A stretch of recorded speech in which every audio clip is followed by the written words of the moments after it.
really flat.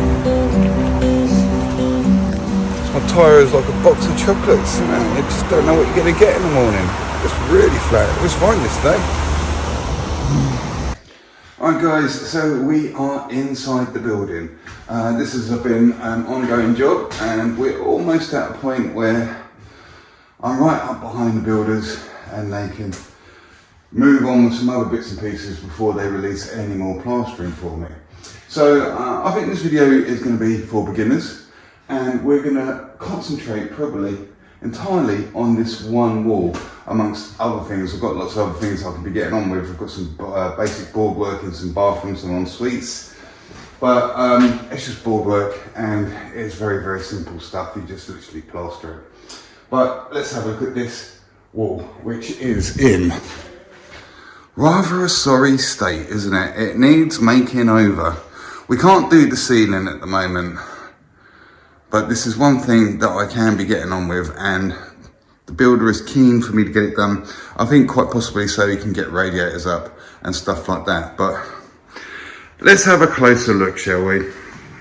So the state of this wall is, it was lining papered, and there's been quite a bit of all sorts going on here. It looks like there's a joint here, so we're probably gonna have to put some fibre tape on it. Now I know from previous experience on this job, these walls have been dot and dabbed, and the old dabs were, looks like to me, being that colour, they were board finish, and they've actually been dabbed with 9.5mm board, which isn't ideal. It should really at least be 12.5mm board in the depth. So look, pipes have been put in and it's been upset quite badly, and the depth, including the dabs, is quite a lot, as you can see. Because they're such irregular shapes and stuff, we are going to be filling them with an undercoat. Now I've got some hardwool here and I've got a little bit of bonding left over. I'm probably going to mix a bit of bonding in with the hardwool because I wouldn't mind seeing if I can get this set today as well. So hardwool tends to hang around for quite a long time. It gives you a very, very long setting time, whereas bonding is much more for, let's have a good look at it. The thistle coat bonding, okay, it's much more for renovation and it goes off, it's quite a bit more sticky and it goes off quite a little bit faster than hardwool as well. So I'm probably going to mix the two of them together to try and give some acceleration to that actual hardwool. So the areas we're going to be hardwalling and undercoating are obviously back onto this block. Now these are concrete clinker blocks. Now they're not very, very high suction. So what we're going to do is probably not treat them, or maybe just give them a tiny little bit of liquor water so that the suction from those old blocks pulls that undercoat off. Okay, so we're using the suction of the surface to accelerate the speed of the plaster going off, and then we can turn back quicker and get our top coat over it, which would be board finish, or in this case multi-finish. So that is what we're going to do there. Here we have a painted surface. This has been filled, this is bone dry plaster. This is where we've been doing stuff around the rest of the job, and we've had little bits left in the bucket and we've kind of like pre-filled them. That's why it's looking like this. Here again, we got bone dry plaster. Then we get to this point and then there's no plaster, it's into dry lining. And where the lining paper that was on it has been steamed off in a couple of cases, look, it's gone in and started to rupture the paper of the plasterboard. Over here, we're into some sort of filler. There's no bead to mention. It looks like it's the old dry lining paper tapes. Have a little bit of metal going each side and it just flaps around the corner. But this is, as you can see, porous and dry as anything. There used to be coving at the top. That's been pulled off and damaged a lot of the top of the wall. All these flaps of paper, which means it's got like wallpaper paste on it, which has dried. Look, here's a joint which has gone completely. So we're going to have to get some screen tapes on it. So there's a lot going on with that wall. what we're probably going to do initially, I'm going to get some PVA over the entirety of the surface, but leaving the actual deep holes. So I want that PVA to get on there sooner rather than later, because it does take a little bit more time than SBR to pick up, but I don't want to kill all the suction. Whereas if I did put one neat coat of SBR over there, it would kill all the suction. So it would just take, in my opinion, too long for that top coat to go off, and you'd probably end up having to put some sort of accelerator into the plaster because you SBR'd it. Because we're going to give it a medium sort of coat of PVA, it kills the suction down to an ideal rate where it does actually pull some moisture out of the plaster and sends it off that little bit faster without having to use suction. So that's the difference between the PVA and the SBR guys. The SBR guys like to kill all the suction, bring all the levels back down to zero. The PVA guys tend to like play around with that suction and use it to their advantage. Neither's right nor wrong, it's how you prefer to do it. It's your own personal preference and the way your mind works, how you want to tackle something like that. So I am going to get PVA over all the higher points, all this high section, and give it time to pull in, soak in, and start really curing and doing its job and killing the suction just to the amount that I want it. Let's do that. So PVA, polyvinyl acetate adhesive, available from all good DIY stores wherever you are, I would assume, like Wickes or whatever, your local place. It's basically wood glue. The consistency, I've got this already mixed up. This is my tub that I keep. As you can see, it's kind of like a bit of a single cream sort of consistency. That's what I tend to have it at. You can knock it up, look at the back of the tub to see what the ratios are. Fluffy roller on a pole. Let's start getting it on the wall.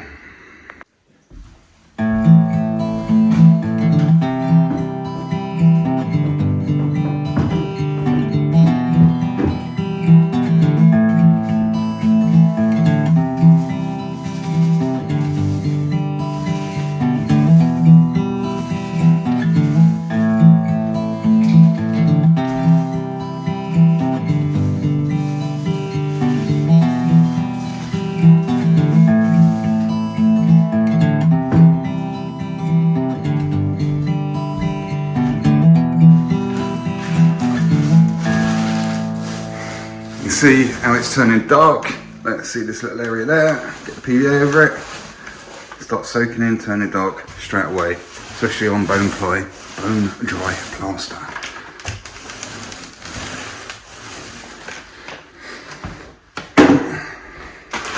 So the entirety of this wall has had a coat of PVA over it. You can see it running down the wall where I've been a bit clumsy. Now you may have noticed as well that I've got one of these brushes in here, and this is for getting down reveals anywhere where it's a little bit clumsy or too clumsy for the roller to get down, or too fiddly. So we can brush these in. Whilst we're here, let's have a look. Look, this is the old tapes. So it was a paper tape with a piece of metal this side, obviously separate, and then that's what made the corner up. But this one, I've seen better days. Also, since putting the PVA on, I also noticed here, the board here has come away from the dab behind. So I'm thinking I might cut this back and get it back to a bit more of a solid area. You could try and get some foam underneath it, or even by packing this area out, it might stabilise it. But as you can see, it's around some radiator pipes, so I'm going to assume there's some fixings going up that wall. So ideally, we really need it to be nice and stable, like that one is. So let's start looking at cutting that bit of plasterboard out. There's all sorts of, you could use power tools or anything like that. The boys downstairs, they're cutting holes in the garage floor through the concrete slab and stuff. And it looks like there's some window fitters turning up. So just to keep the peace and tranquility going, in my little box of tricks here, which conveniently is the same box as what I keep my PVA in, and they stack very nicely in the van. I recently bought one of these, which is called a plunge knife, a pad saw. It's just a plasterboard cutting little saw for things like that, and it's not noisy like a multi-tool. Right, we're just gonna nip in there and get ourselves to a solid point.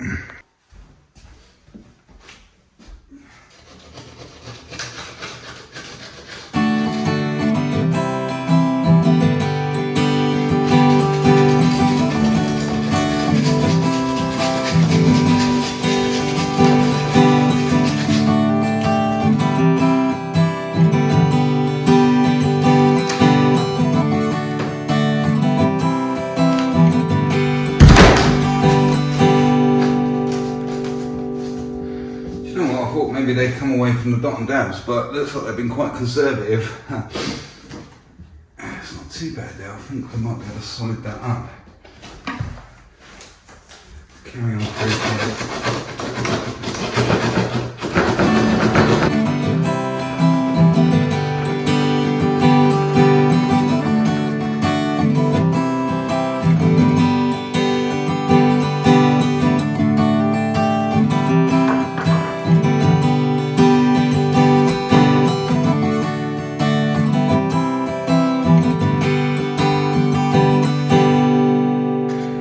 I must say, I'm not surprised that that bit of board was wobbling around. I mean, it doesn't look like that dab even ever touched it.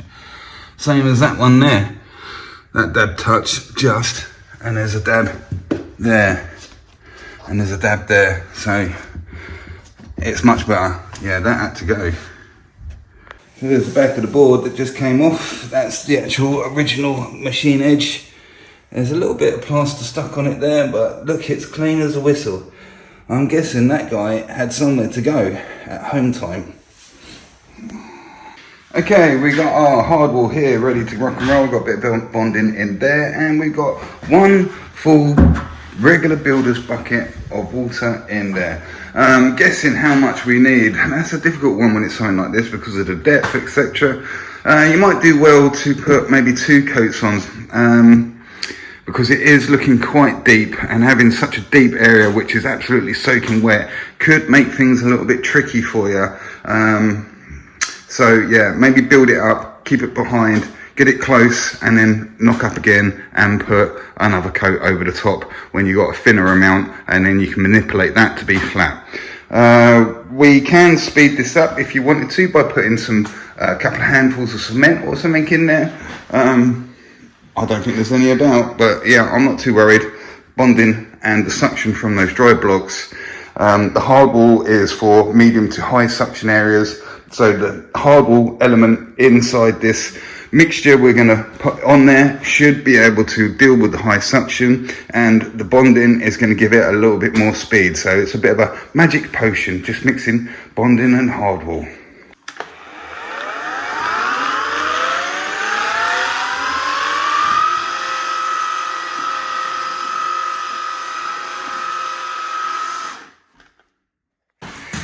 So there we go, you can see the consistency in which we've knocked it up. Maybe a little bit stiffer if you're a newcomer. It makes it a little bit easier to control, especially with floating coats. If you knock up a little bit stiffer, it tends to be, you know, a stronger wall in the end. Okay, so no sooner had I knocked that bucket of plaster up, the builder has walked in with one of these, a bacon sandwich, and then, get this one, come through here. They've been put in a safe area in case anybody gets in there. For pudding, he's obtained, how do we get in there? What's going on? Let's have a quick peek in there. Some cream eclairs. It looks like cream and chocolate eclairs. Now, don't get that on every job. And being a little bit cynically minded, I'm always suspicious that the builders like laced them with amphetamine or something to try and up the work rate. Right, I got the plaster on the wall.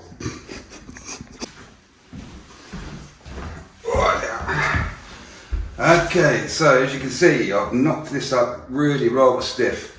I'm using a 13-inch trowel.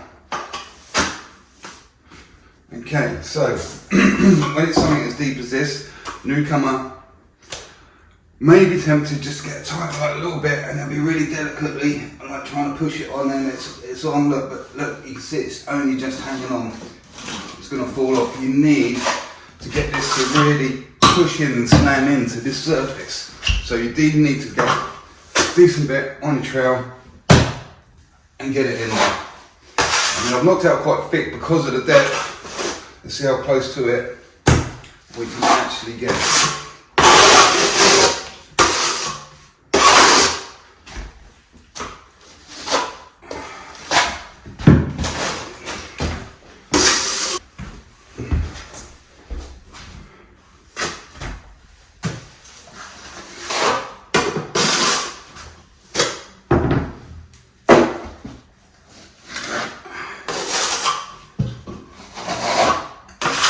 Lump there stopping us from doing that. Push that into the wall. Okay. So I quite often use 20-inch trowel, but when you're using like floating, I tend to drop down to the smaller trowels because it's just easier and less strain on your arms, on your joints, and your elbows over a long period of time. That takes effect.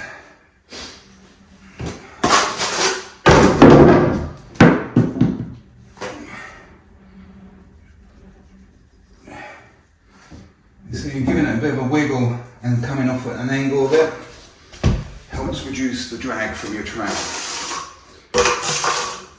It's one of those things that can't really be taught, to be honest with you. It's just experience.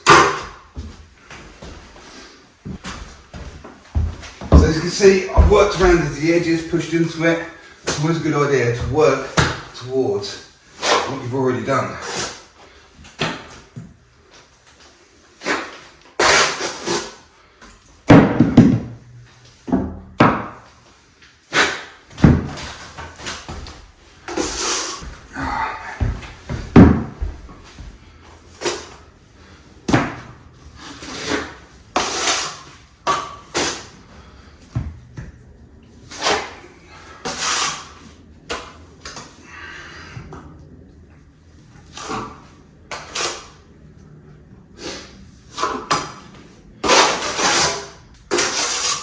A little bit more packing out underneath here. I mean, you can eye it in and get it as near as you can. You kind of use what's existing here as your datum and work that level across. Looks like it's a little bit behind there. Then obviously, because we've got the radiator pipes, that's what makes this the tricky thing. Let's have a look what we've got over here.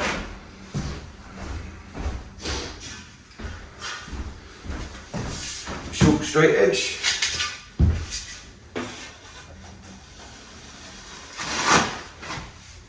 Using existing wool, and you can see that that's not touching at all anywhere there. That's actually behind. Just use this straight edge to take off the high points. Coming down this internal, that's actually touching there. Right, it's close, but no cigar. I'm going to let that pick up, it's close enough. We can put a tight coat over it at the end and bring it out to that final good level that we want.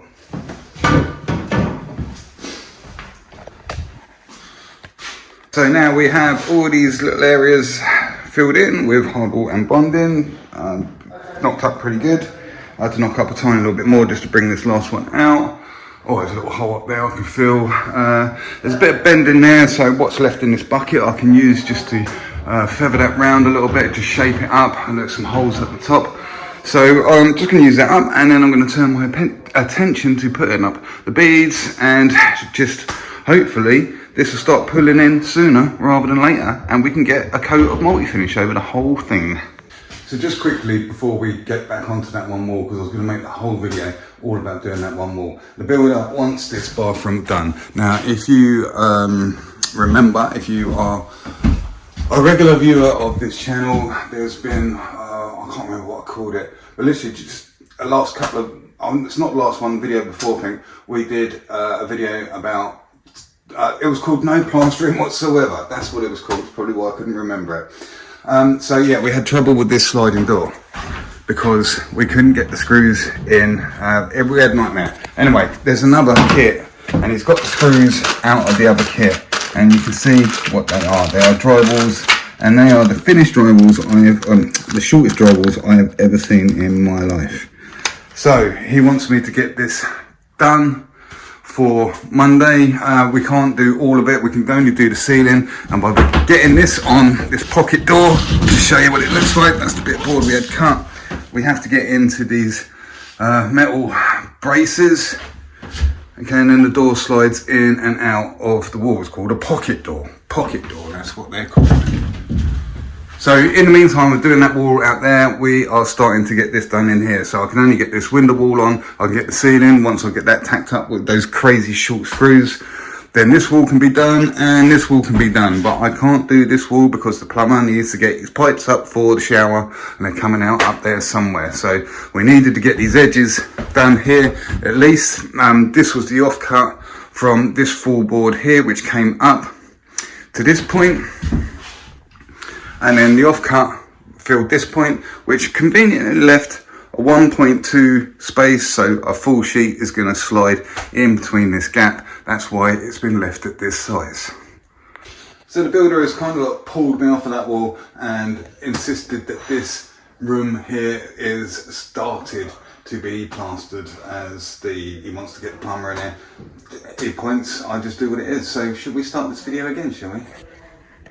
Hello and welcome to the channel Plaster Master Smurf 74. We've got a delightful day of plastering for you. Look, we're doing this en suite. Nothing to talk about really, apart from we are going over moisture resistant board, which is green, as you can see. Ideally, and it says on the bags, as we're using multi-finish to plaster this in here, this needs to be treated ideally with a thistle bonded solution. I've never used it before. PVA or SBR is probably, maybe not so much PVA, but in a moisture resistant place, maybe SBR, you can get away with treating this with SBR. But the builder says he does have thistle bonded knocking around the place, so we will use that to treat this board before we actually plaster it with multi-finish. Over here we've got some of the original wool, which is not moisture resistant board, but it's old, painted, and it looks like it has been plastered. There's a combination of plastered and dry lined walls in this house. I don't understand why completely, but that's the way it is. I'm having trouble getting my staples to go through this original stuff. That's gone through that one, but to go through the bead and that, they're buckled up, so it's not working out. So what we are doing is just putting them up with scrims. So the scrims are holding it pretty good primarily. It's doing a good job of it. Look, see, there's hardly any wobble. You're surprised how much grab you do get from some of this extra sticky scrim, and this is just plain old plasterer's pink scrim, I believe was what this is called. We got it from Dry Lining Supplies, which conveniently is just up the road. What we're going to do as well, because it's a painted surface, we are going to put some PVA or thistle bonded over it. I need to get that off the builder, and that will physically glue these scrims to the wall and making them even more sticky and grabbing hold of that bead even better than they are now. So yeah, it's I'm doing this more often than not really, in situations I can't get staples through. The alternative is to stick them or get some sort of clout nails or drywall screws through into the wall. As you can see, we did get those tiny little screws in there and the door is able to operate. We need to get this pink fibre tape over all these joints before we start plastering. Incidentally, I have been losing weight recently. I've been paying some attention to it, and my trousers are a little bit too small, so I folded some scrim in half and tied a nice little bow at the front, which is another reason why I've gone for this rather fetching pink scrim. It's quite a nice fashion accessory. Also, a bit of electrical wire also works very well as a belt, because you can twist the ends around and to fit the size, you know, it works really well. Because this surface is plasterboard, we have been able to get staples through, although that one did buckle up a little bit, but what we need to do is bang it down flush so it's not protruding over this part of the bead. Okay, so if you do read the backs of the bags of multi-finish, if you are going over green moisture resistant plasterboard, you should use Thistle Bondit on it. I have expressed this to the people who are in charge here, and they have told me to plaster it anyway. So I have heard tales. It's not happened to me. I have, since doing these videos, that got brought to my attention. I never realised that. Never read that, and I have gone over a green board plenty of times and not had any issues, no comebacks from it at all. But apparently it is a thing. So in this case, I did virtually almost with a dry roller, because I had to PVA the ceiling anyway, and this painted surface and these reveals. So I did give it just the roller was virtually dry, so you can see, look, the kind of pattern. I've got a fluffy roller, giving it a real quick sort of PVA. Just to kind of help that out a little bit, since it suggests that, and it has been brought to my attention, there can be some sticking issues with the green moisture resistant board going over it straight away with multi-finish. Multi-finish here, which is suitable for dry undercoats, blah blah blah blah blah, plasterboard. Use Thistle Bondit on the moisture resistant boards. Okay, so look, we've mixed up some multi-finish, like so. And first thing I'm going to do with it, which is on my hawk, is pack out this little bit here that hasn't got anything on it. It used to be where the old wall came. Cove adhesive, so we're going to get a little coat over that initially. Also, look where the existing comes into this new bit of board. It's not very nice, so we're going to have to put a little bit over there to start dabbing it out. And ideally we need this to finish flush in here, so the tapered edge board goes round and has created this little bit of a sticky out bit. So we're going to get a little coat of plaster over this as well to start dubbing that out. So we're going to dub out all these little bits and pieces, and then we're going to get a coat over the entirety of the ceiling, including that bit that we put on very first of all.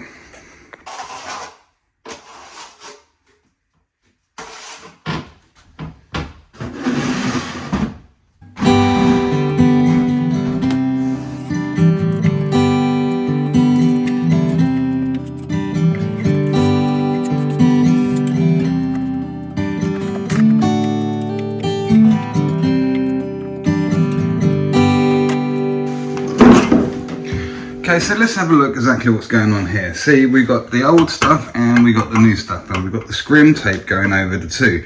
Now, as you can see, look, there is a bit of a gap there. Now, in the old days, you didn't have self-adhesive scrim. They'd had a thing called jute, which is pretty much the same thing, but it was a lot heavy duty, more heavy duty, and it was like made of string. And what you'd have to do is put a coat of plaster over, fill the hole, and then put your scrim and push that into the plaster, then put another coat of plaster over the top of that. So having self-adhesive scrim makes things much more convenient, but there is a risk of it just pushing and laying over the top of the scrim and not pushing through into the crack. So when you do have something similar to this, where you have a big gap like that, it's a very good idea that you do get some on your trowel and you push that through the scrim and into that crack, so that you are getting the same effect as what the old boys used to do, and actually get a good coat of plaster in the gap and not just bridging over the top of it. Dubbed out, still very wet. Dubbed all this wobbly stuff up and that bit up there as well. So I think what I'm going to do to give this ceiling a maximum amount of time for that old plasterboard to pull that bit in is come in this direction now and get the entirety of this ceiling on. Have a look what's left in the bucket and decide then what to do with the rest of it.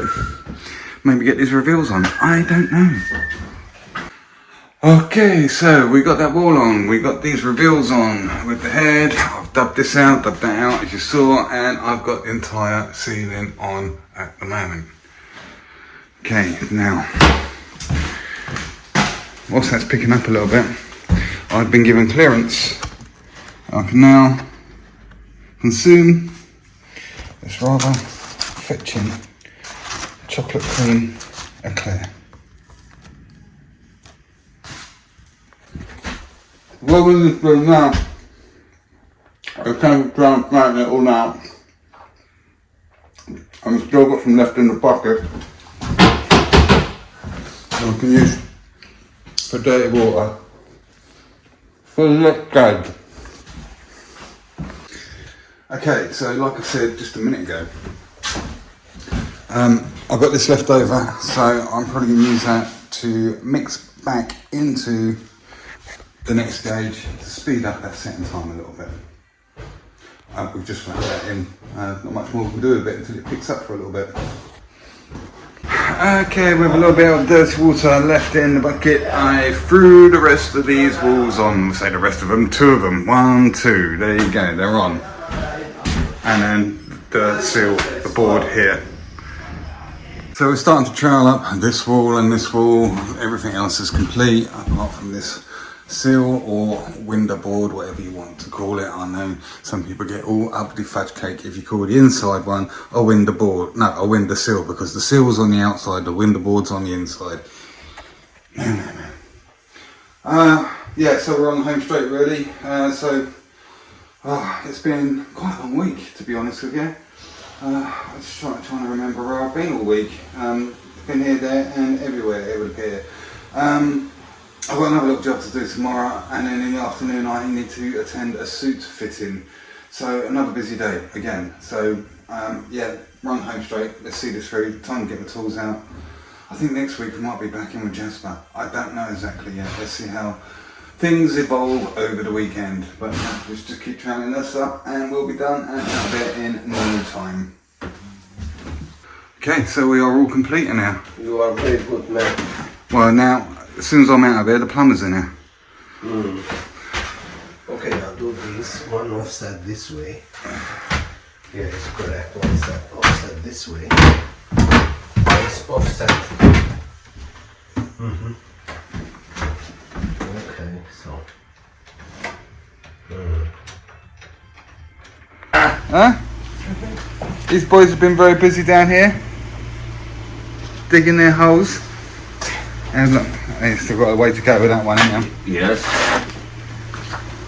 That is an impressive hole.